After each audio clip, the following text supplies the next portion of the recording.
So let's look at a particular example of a contingent valuation study just to make things a little bit more concrete. And we're going to go to Stonehenge. We're not going to value Stonehenge, but we're going to value the roads around Stonehenge.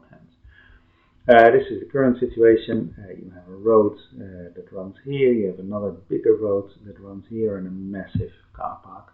And this is the proposed situation. This road would go entirely, the car park would be gone, and the road that you see here would be moved underground, would be moved into a tunnel. The cost of this would be £125 million, but another cost is that you can no longer see Stonehenge from the road, because one road is gone and the other road is underground. Benefits would be faster traffic. These roads are slow, particularly here during holiday times. That would reduce travel costs. There would be fewer accidents because people would be paying attention to the road rather than trying to see Stonehenge. For the visitors to Stonehenge, the visual experience would be much better. They can see the landscape as it used to be, or closer as it used to be, and there would also be much less noise at Stonehenge itself.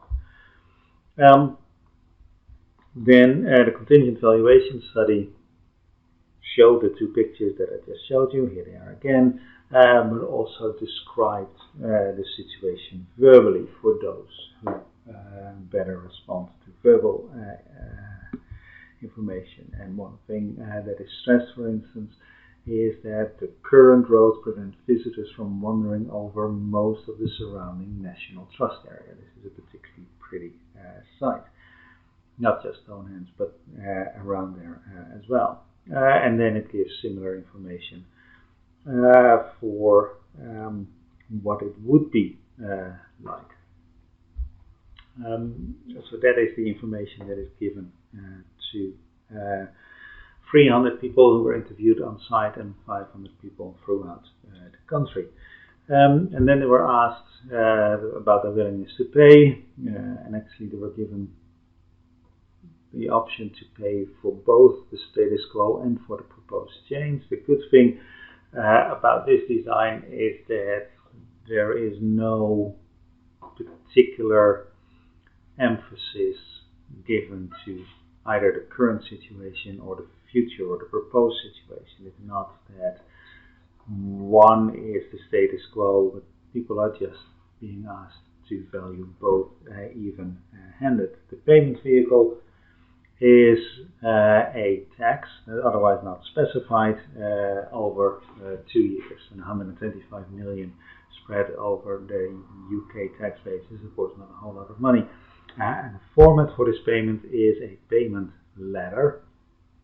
Talked about that before, but here we see an example, and essentially the respondents are given a list of prices, and then they just have to tick and say, yeah, I'm willing to pay £3, and the implication also to 150p, but I'm not willing to pay £10, and the implication anything over £10. So that sort of gives people, rather than asking them to come up with a number, it sort of like anchors them from both below, above and below.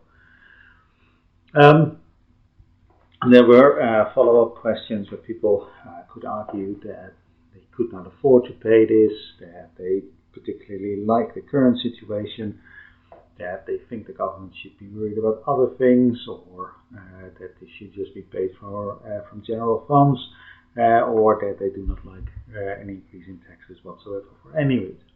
And people could express their agreement or disagreement with any of these options. And that gives you some sort of idea of why people gave the answer that they did. So what did the study find? Well, 55% actually quite liked it as it is, and perhaps surprisingly, they were willing to pay £2.70 per year to keep things as they are. That somehow in their minds they got it, well, if you pay more tax, then the government will just be happy and go away. It's a bit of a peculiar thing. There were actually also a fair few protest votes that people said, I'm not prepared to pay any additional tax for the government not to do anything extra. But some people were prepared to pay to keep things as they are. And the main motivation that was stated in the follow-up was that some people don't like driving in tunnels, and other people actually quite like looking at Stonehenge from the road. If 55% prefer the status quo, that implies that 45% prefer the tunnel. And the main reason that people gave was that they thought that the road would damage Stonehenge, and they wanted to secure the landmark for future generations. So this is very much a bequest type of value. If you add this all up to the UK as a whole, then you find that the total willingness to pay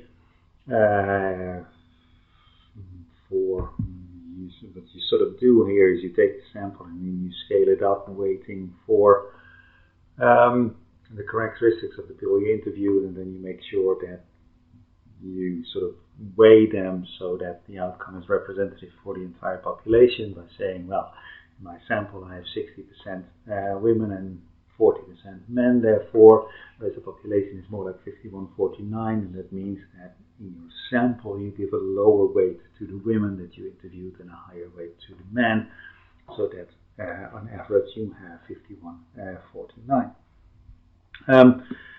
So if you do that, then you find the willingness to pay for the project is around 180 million, whereas the people who really disliked it were willing to pay around 66 million, and then the difference is 114, which is a little bit less than the cost, but not a whole lot less.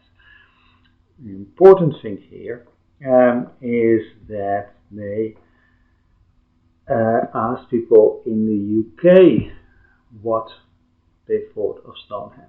And the implicit assumption here is that Stonehenge is a national landmark. Whereas if you ask people around the world, basically everybody knows about Stonehenge. And you would think that people across the world would actually also be prepared to pay at least something for the preservation of Stonehenge, which suggests that this here is a lower bound. Whereas the idea that people in the United States would be prepared to pay to preserve a road somewhere in the countryside of southwest England, it's quite unlikely. So this 66 million really is a local issue, which would suggest that, yeah, it is worth putting these roads around Stonehenge underground.